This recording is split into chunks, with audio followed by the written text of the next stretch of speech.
Oke, kembali lagi bersama saya Algola Tersakti di channel Algola Tersakti yang ngebahas sepak bola. Dan seperti yang saya katakan, kalau saya ingin ngebahas tentang Euro, yaitu match yang saya nonton. Dan semalam ada match, dan sebelum pembuka ada Italia dan versus Turki yang udah saya review. Dan hari ini saya ingin ngebahas match semalam, yaitu jam 8 malam, jam 11 dan jam 2 pagi. Ya, yang match yang saya nonton itu adalah match Wales versus apa sih kemarin tuh? Wales versus Swiss. Dan saya sebenarnya nonton di match Finland versus Denmark, tapi karena ada insiden Eriksen, jadi saya pikir matchnya itu di postpone-nya itu lama. Kiranya hanya disambung juga, hanya beberapa jam aja di postpone-nya. Cukup keji sih, setelah shock gitu ya. Dan pertandingannya bukan dipospon 2 hari atau berapa hari, tapi cuma beberapa jam. Dan Belgia versus Rusia saya nggak nonton. Jadi Denmark versus Finland di second half itu saya nonton babak pertama aja, babak keduanya lihat highlight. Dan Belgia versus Rusia benar-benar lihat highlight. Jadi di kali ini mungkin lebih ke Wales versus Swiss. Oke, si Swiss bermain menyerang dan Wales bermain bertahan. Itu yang terjadi di babak pertama. Dan beberapa Swiss tuh nekan terus, dan pertahanan si Wales nih di rapatnya itu pas di backnya, pas di dalam kotaknya, pas menjelang back di final thirdnya itu nggak. Jadi Swiss itu gampang untuk masing bola ke dalam kotak penalti. Itu mereka gampang sekali. Dan beberapa kali kayak Seferovic dan Embolo dapat bola. Sayangnya kayak Seferovic ini dia finishingnya ya melambung lah. Nggak, di babak pertama itu dia nggak ada yang on target. Dan Swiss itu lumayan mendominasi di babak pertama. Kayak dari Embolo. Dan di match itu sendiri Xherdan Shaqiri dia main berapa menit ya, sekitar 60-70 menit. Dan dia yang menjadi kayak chance created yang paling banyak lah, yang menciptakan peluang paling banyak itu. Dan sayang kayak Seferovic itu nggak berhasil untuk memanfaatkan dia striker. Seferovic ini 22 gol loh di Liga Portugal. 22 gol di Liga Portugal. Apakah Liga Portugal standarnya rendah? Enggak sih. Tapi kalau menurut beberapa pundit di luar negeri yang menyaksikan Portugal, Seferovic ini emang kayak gitu. Emang ya agak-agak mirip Timo Werner waktu di Leipzig. Dia nyetak banyak gol tapi kayak sering miss gitu. Makanya Seferovic itu enggak, walaupun dia banyak golnya, 22 gol di Liga Portugal, tapi dia tetap nggak masuk kayak top 11 di sana lah, 11 pemain terbaik starting line up Liga Portugal musim ini. Jadi ya emang itu sih, emang ya cukup mandul kemarin itu. Dan Swiss dan Wales sendiri itu ngandelin counter attack karena mereka punya James dan di kiri itu ada James, di kanan itu ada Bell. Dan Bell benar-benar larinya udah lambat. Bukan Bell yang kita lihat larinya kayak ngelewatin Bartra atau waktu di Spurs ngelewatin Maicon. Ya mungkin udah faktor umur dan mungkin karena banyak cedera. Kalau kita lihat Bell itu udah benar-benar lambat. Dan mereka ngandelin James, dan beberapa kali James itu berhasil, tapi sayangnya kayak supportnya kurang dari pemainnya. Iyalah dia udah lari ke depan dan temennya masih di belakang. Jadi ya temannya mau support kayak mana juga, dia udah lari sendiri, larinya kencang. Sedangkan yang paling kencang di situ aja Bell sebelumnya kan, Belanya udah nggak bisa ngikutin si James, saking kencengnya si James ini. Jadi babak pertama itu ya satu arah lah, Swiss yang menyerang sedangkan si Wales ngandelin counter. Dan di babak kedua Wales do the same mistake dengan Turki, melakukan kesalahan yang sama dengan Turki, yaitu kayak mereka mulai berani untuk buka serangan, mulai pertahanannya itu mulai nggak rapat lagi, mereka mulai kayak kurang lah. Dan akhirnya golnya cepat, menit 50-an udah gol, hampir sama dengan Turki, menit 50-an udah gol. Dan ya 1-0, dan di situ Wales mulai terbuka mainnya, mulai ya bisa dibilang mungkin kayak 60-40 Wales lebih menguasai, tapi si Swissnya nggak all out defense, dia saling jual serangan lah, dan itu cukup seru. Dan di waktu match itu cukup seru, dan si Wales akhirnya nyetak gol. Dan Wales setelah 1-1 dia nggak main defense lagi, dia tetap ya saling jual beli serangan lah. Dan mungkin kelihatan di 10 menit terakhir itu Wales dia kayak ingin ya udahlah imbang nggak apa-apa katanya, kayak ya nyari imbang aja dia pas udah 10 menit terakhir itu. Kelihatan kayak pemainnya itu buang-buang bola, dan beberapa pemainnya kayak waktu dikeluarin Ramsey itu nggak, ya kayak sedikit ngulur waktu, mungkin dia merasa ya kayak daripada kalah gitu kan, karena si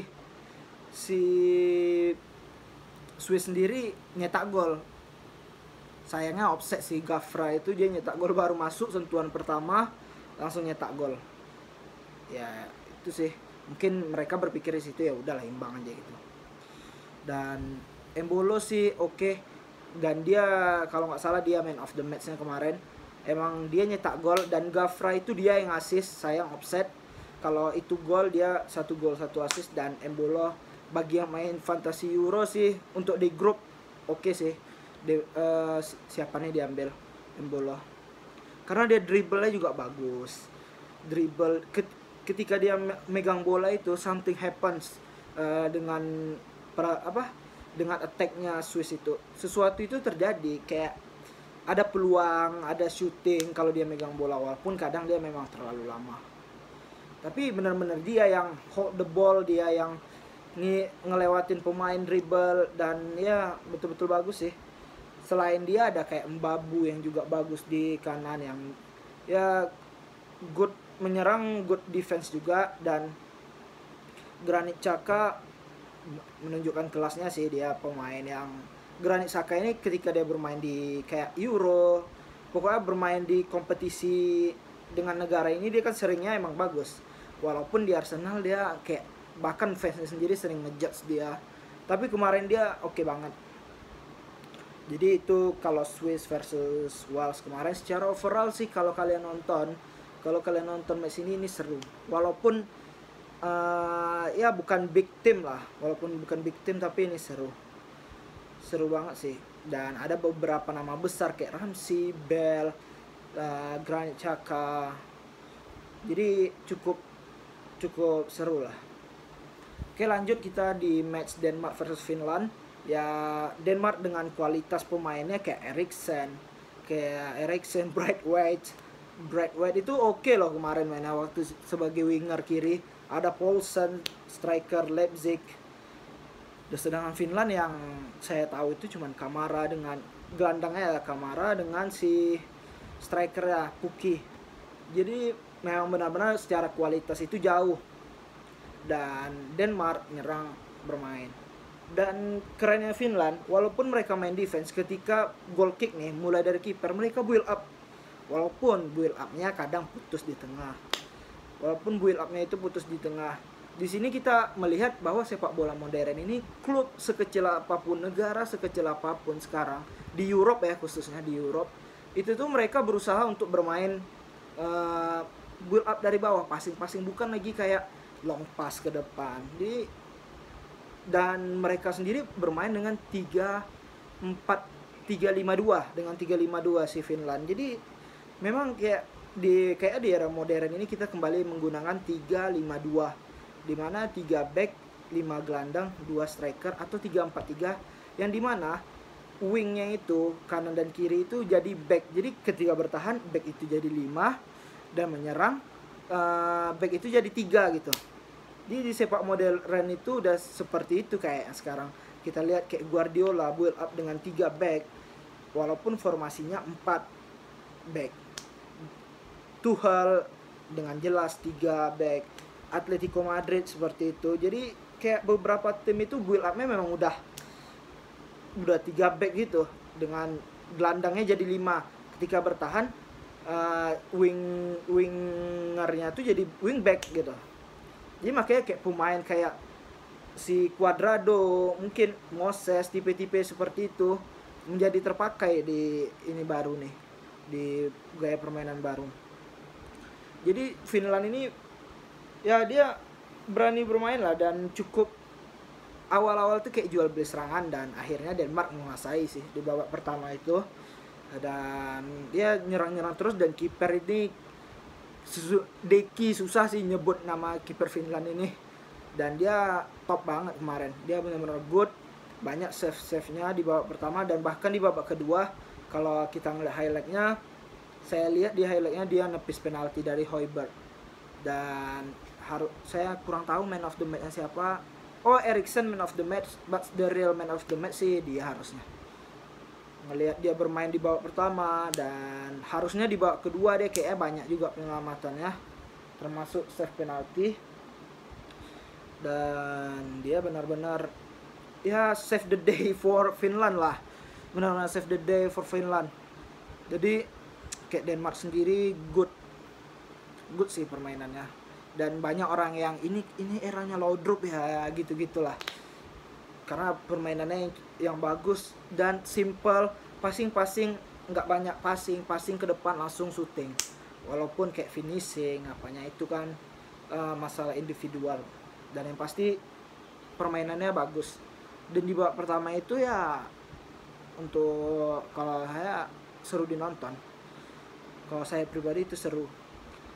Tapi ya kita tahu kayak Eriksen, pray for Eriksen, mudah-mudahan ya bisa kembali bermain di Euro, karena kalau dia nggak bermain di Euro ini itu benar-benar big loss bagi Denmark, dan mereka kalah loh kemarin lawan Finland 1-0. Jadi ya benar-benar big loss. Jadi mudah-mudahan aja dia bisa bermain kembali, karena dia udah dinyatakan sehat walaupun masih di rumah sakit. At least di match ketiga dia mudah-mudahan udah bisa main lah. Dan yang terakhir ada Belgia versus Russia, yang skornya cukup menjanjikan, yaitu 3-0. Lukaku 2 gol dan 1 Meunier. Dan Meunier itu masuk langsung nyetak gol, langsung assist. Dia menggantikan Kastanya yang cedera, dan itu di babak pertama 2-0. Itu secara kualitas juga jauh. Nah, dia Belgia dengan golden generation-nya, apakah dia bisa berbicara banyak? Yang awalnya mereka 2014 2016 mereka dark horse, sekarang mereka udah menjadi big team. Ya kita berharap banyak mereka bisa berbicara banyak lah di Euro kali ini. Mungkin itu aja. Jadi ya seperti saya bilang, saya nggak bisa berbicara banyak kalau saya nggak nonton matchnya. Saya bisa berbicara banyak Wales versus Swiss karena ya saya nonton. Jadi saya sedikit banyaknya ya kita kalau nonton match sedikit banyaknya bisa mengomentari kan. Kalau enggak ya nggak bisa. Daripada sok tahu ya mending kita ya bahas sedikit aja mungkin secara overall. Oke, thank you.